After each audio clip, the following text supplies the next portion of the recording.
اللہ کے پیغمبر نے حضرت ابو ذر غفاری سے ارشاد فرمائی کہ ابو ذر، میں تمہیں نصیحت کرتا ہوں، وصیت کرتا ہوں کس چیز کی؟ علیک بتلاوت القرآن،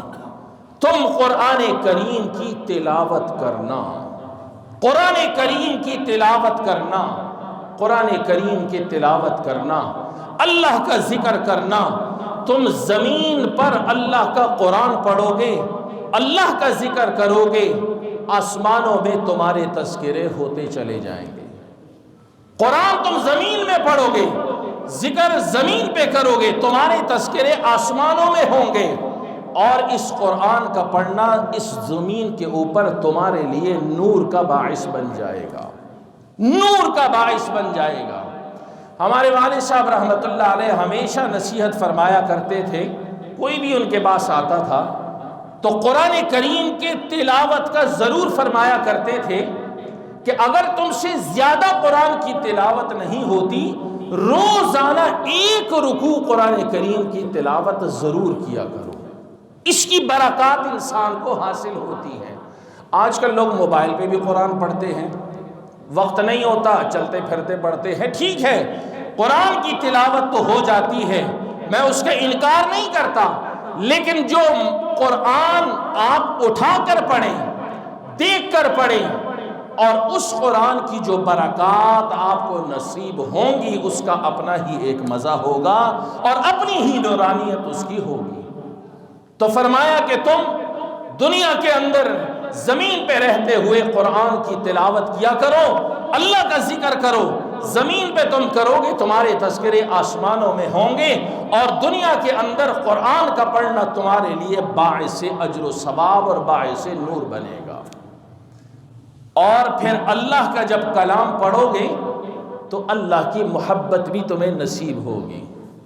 قرآن پڑھو گے اللہ کو تم پہ پیار بھی آئے گا۔ اب ایک واقعہ مختصر سا عرض کر کے بات ختم کرتا ہوں۔ حضرت مولانا منظور احمد نعمانی رحمۃ اللہ علیہ بڑے عظیم عالم گزرے ہیں، بہت ساری کتابیں انہوں نے تصنیف فرمائی ہیں، احادیث کے حوالے سے بھی اور دیگر بہت سارے موضوعات پر۔ حضرت مولانا منظور نعمانی رحمہ اللہ فرماتے ہیں،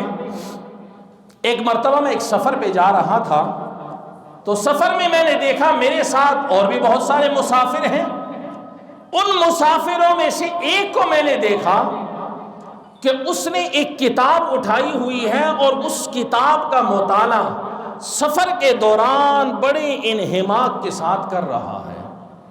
کتاب کا مطالعہ بڑے انہماک کے ساتھ کر رہا ہے اور پڑھ رہا ہے۔ یہ اللہ والے بھی معمولی سی بات سے بڑے بڑے نکتے نکالتے ہیں، عجیب لوگ ہوتے ہیں یہ اللہ کے نیک لوگ، معمولی سی بات ہوتی ہے نکتے بڑے بڑے نکال لیتے ہیں۔ تو وہ آدمی سفر کے دوران ایک کتاب اٹھائے ہے اور بڑی انہماک کے ساتھ مطالعہ کر رہا ہے۔ حضرت نعمانی رحمت اللہ علیہ نے فرمایا کہ جب میری نظر پڑی اس شخص پر اور اس کی کتاب پر، تو وہ کتاب میری تصنیف شدہ تھی، وہ کتاب وہ تھی جو میں نے لکھی تھی، اور وہ آدمی سفر کے دوران اس کتاب کو پڑھ رہا تھا۔ فرمایا کہ جب وہ یہ میری کتاب پڑھ رہا تھا، میری نظر پڑی تو مجھے بڑا اچھا لگا، مجھے بڑا اچھا لگا کہ یار میری لکھی ہوئی کتاب ہے، میری تصنیف شدہ کتاب ہے، اور یہ آدمی میری کتاب کو پڑھ رہا ہے، تو فطرتی بات ہے انسان کو خوشی ہوتی ہے کہ یہ کتاب میں نے لکھی ہے اور یہ پڑھ رہا ہے۔ فرمایا کہ مجھے بڑی خوشی ہوئی جب یہ منظر میں نے دیکھا، اور دیکھنے کے بعد فرمانے لگے کہ میرے دل میں یہ بات آئی